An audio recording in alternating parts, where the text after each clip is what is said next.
Mas pinaigting ng Police Regional Office 6 ang operasyon upang matukoy ang mga nasa likod ng sunod-sunod na bomb threats na nagdulot ng suspensyon ng klase at paulit-ulit na evacuation sa Western Visayas.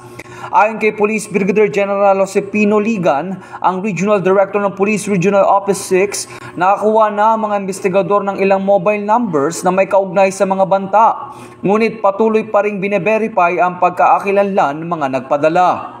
Naitala ng Police Regional Office 6 ang 73 na bomb threats sa rehiyon kung saan 2 na ang may nakasampang kaso. Ang mga bomb threats na kadalasang ipinapadala sa text o social media ay nagresulta sa pagsuspende ng klase at paglikas ng libu-libong estudyante sa Iloilo City, Iloilo Province, Aklan at Capiz. Mariing kinandina ng mga lokal na opisyal ang mga panggugulong ito na nagdulot ng takot sa mga mag-aaral. Ayon kay Police Brigadier General Liga, nagpapakita ito ng paglipat ng PNP mula sa reactive response tungo sa proactive prosecution upang tuldukan ang patuloy na banta sa kaligtasan ng publiko sa Western Visayas. Ito ang bagong PNP para sa bagong Pilipinas, serbisyong mabilis, tapat at nararamdaman.